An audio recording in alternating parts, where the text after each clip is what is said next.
Hey guys, welcome back to Iyanla Empowers. In today's video, I'll be focusing on resources and dabbling a little bit in economic activities. Before I get into the video, I would really like to thank all my subscribers. We have surpassed 500 subscribers. Yay! And now we're on the road to 1K. Thank you so much for subscribing. I really appreciate it, and there's so much more to come from this channel. So now, road to 1K. Get me there. I want to reach 1K by the end of April or even before. That would be great. Now let's get into the video.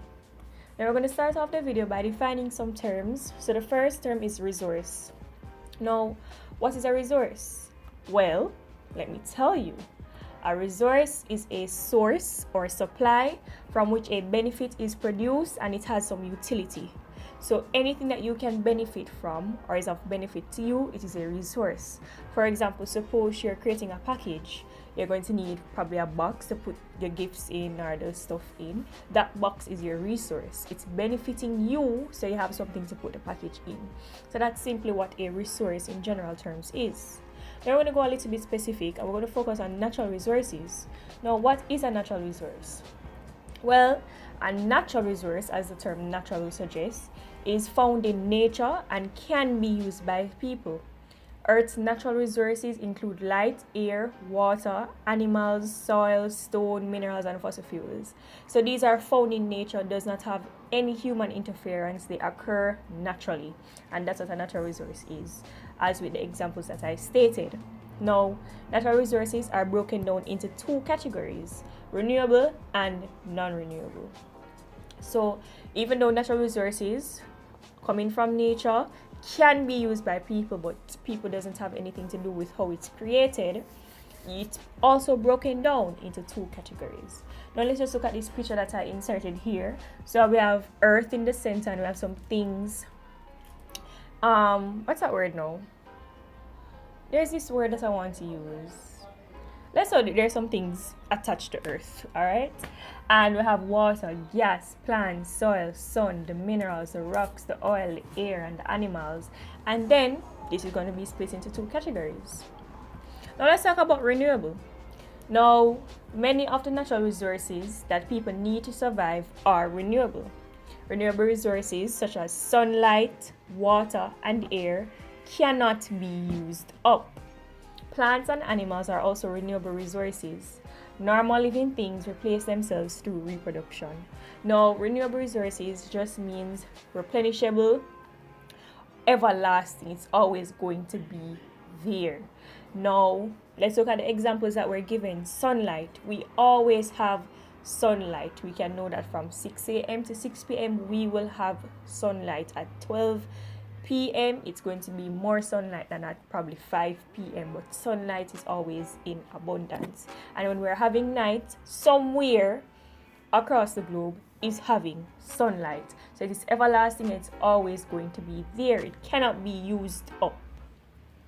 Now we have water. We have so many percent of the earth covered in water. We have water everywhere in our oceans, in our seas.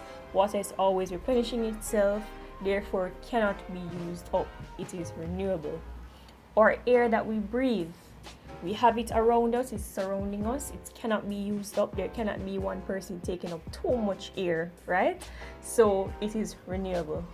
Of course, we have things that can affect or slow down or speed up some reactions where renewable resources are concerned, such as pollution. However, it is considered a renewable resource. Now, if you look at this picture, it's a palm of a hand and it's holding some turbines, and these turbines create wind energy. So it uses the wind and it spins, and this energy is used for different things, probably in factories or for production or something of the sort. We also have solar panels that uses the energy from the sun, also in different productions or for electricity and for energy. We have our trees and our plants that are replenishing themselves. If you cut down a tree, you always have more trees growing, or especially if you don't cut it from the root, it always blossoms up. But these are renewable. Now let's talk about our non-renewable resources now. Now these are non-living things that make up another kind of natural resource. These resources such as soil, stone, oil, and gases can take thousands or millions of years to form.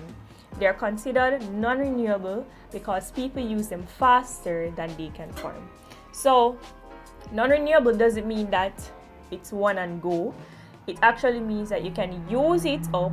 It is going to replenish itself, but it's going to replenish itself over a longer period of time, thousands or hundreds of years for it to replenish itself. And we, as humans, we use up these resources faster than they can form, because we're not going to use resources one time and then wait 300 years to use it again, because who is going to live for 300 years, right? And 1,000 years. So we're using it up and we're going to continue using it up for generations, and therefore it will not have enough time to replenish itself and to reform. So because of that, it is non-renewable. And if you look at the picture right here, we see some examples. So we have oil, natural gas, and coal. Now we can get coal from the earth. However, if we continue to use it up, it's going to take long to replenish itself. So therefore, it's non-renewable. Alright, let's talk about the major resources that are in Jamaica. Now, we have a couple major natural resources in Jamaica, and the most common one is bauxite. Everyone knows what's a resource in Jamaica? Bauxite. It's like the first thing that you can think of because it's so prominent. Now, interest in Jamaica's bauxite deposits began in the 1940s through developments and exploration by the Alcan, Reynolds, and Kaiser companies. The newfound interest in Jamaica's bauxite deposits was sparked by an increase in global demand for aluminum during and after World War II. Currently, the country produces about 7% of the total global production, and 7% is a lot. Jamaica is one of the major producers of bauxite in the Caribbean. We have most of the bauxite deposits that are accessible to us. So we provide 7% of the total bauxite globally. Now, you know that red dirt? That's bauxite, alright? And we'll find it mostly in rural areas close to the coast, and so on and so forth. So that's one major resource. Another major resource is limestone. Now, 70% of Jamaica's surface is comprised of limestone. There are 5 major geological classes of limestone in Jamaica. And if we look here on this image, it's a picture of white limestone. This is what we see all the time. We use it for our blocks when building houses and stuff like that.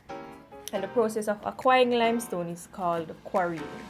So this is very, very dominant to always see. So we can see why it occupies 70% of Jamaica's surface. Now next we have gypsum. Now gypsum is mainly found in eastern St. Andrew in the Port Royal Mountains. A lot of us don't really hear about gypsum a lot. We have gypsum, and this is how gypsum looks, and it will look like somewhat of probably some tabletops in your homes or kitchen tops and stuff like that. We see the patterns. We also have marble. They kind of look a bit similar, and deposits of marble are found in Mount Auburn, Surge Island, and across areas in St. Thomas. And if you look at this, I believe this is white marble if I'm not mistaken. This is how it looks, and this is rough white marble, so it's sand down, and we'll get our little balls that we'll play with, or also get marble countertops, marble tiles, and so on and so forth. The next resource that's very prominent in Jamaica is silica sand, and it says high-grade quartz sand is found in the Black River region. And if you look at it, this is how it looks. So when we're thinking sand, we're thinking the beach and those brown particles, but no, silica sand is different. It looks like this, and it's mainly found in St. Elizabeth. Then we have metals. It says small deposits of high-grade iron ore can be found on the slopes of the Blue Mountain Range. Magnetite, ilmenite, can't really pronounce that, sands are found in areas around the Alligator Pond. Copper deposits can be found in Swift River and Rio Grande districts, Charing Cross, Bella Gate area, Upper Clarendon, and Port Royal Mountains. Can you tell me which one is copper and which one is iron ore? I will give you 10 seconds. Look at it. And look at some things that you know are copper, some things that you think are made of iron, and you spot and tell me which one you think is silica or iron ore. Comment below right now Don't wait to hear which one is which. Just comment what you think and let's see if you'll get it right. Alright, 9, 8, 7, 6, 5, 4, 3, 2, 1. Ding, ding, ding, ding, ding. Okay, now we have iron ore to the left, copper to the right. If you look at our little pennies, you see it kind of resembles how the copper looks right now. So we have iron ore to the left and copper to the right. And iron ore doesn't look like iron, right? Yeah, it's very mistaking, but that's what it looks like. Alright, let's dive into economic activities now. So what are economic activities? This is the activity of making, providing, purchasing, or selling goods or services. They are mainly broken down into 3 categories: primary, secondary, and tertiary. Now, when persons say you're providing an economic activity, that means you're either making a good, providing a good or a service, purchasing a good or a service, or you're selling a good or a service. Now, these are broken into 3 categories, and the first one is primary activities. Now, the primary sector of the economy extracts and harvests products from the earth, such as raw materials and basic foods. Activities associated with the primary economic activities include agriculture, both subsistence and commercial. Subsistence is when you're just farming small scale, commercial is large scale farming, such as banana plantations and so on. Mining, forestry, grazing, hunting and gathering, fishing and quarrying. And remember, we said quarrying is when you are breaking down limestone, or it's a harvesting of limestone. Alright, so we have some images here. So the first image is seeing like forestry, lumbering. They're cutting down trees to get lumber. And we also see a beautiful lady, so happy. She's farming, she's reaping. This looks like cabbage, I'm not sure. But anything that requires you to extract products from the earth's surface, it's called a primary activity. How about our secondary activities though? Now, secondary activities involve processing, manufacturing of raw materials or primary products. Examples would include turning timber into furniture and turning iron ore into steel. Any factory can be seen as a system involving inputs, for example timber, processes, such as example cabinet making, and outputs, example tables and chairs. So secondary activities are usually linked to factories where they manufacture goods. So they're either going to manufacture the raw material or primary products. So products that were made from raw materials that can further be made into something else.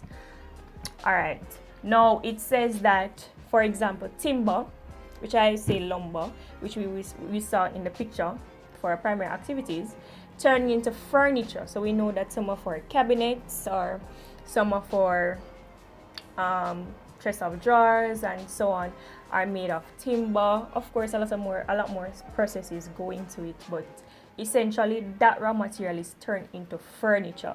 And this iron ore, which we saw a picture of, turns into steel, which we use to build our houses and construct different things and infrastructure and so on.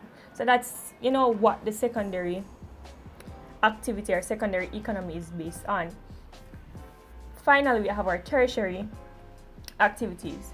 Now, the tertiary sector of the economy is also known as a service industry, so where services are provided. Activities associated with this sector include retail and wholesale sales, like when probably you have a retail factory or a wholesale, like a literal wholesale, where you have goods sold at wholesale prices. They're providing a service to persons who want to purchase goods. Now, transportation and distribution, restaurants, clerical services, media, tourism, insurance, banking, healthcare, and law are all examples of tertiary activities, anywhere a service is being provided. So if you're selling some snacks, you're providing a service, you're a part of a tertiary economy, industry, you're doing a tertiary activity. So you providing a service, whatever that service is, you're considered a part of a tertiary economy. And that's it for this video, guys. I have more where economic activities are concerned, so stay tuned for that. I really appreciate you guys being here. I hope you learned a lot. Comment what new information that you learned. Let me know. And thank you for watching. And The quote of the day is,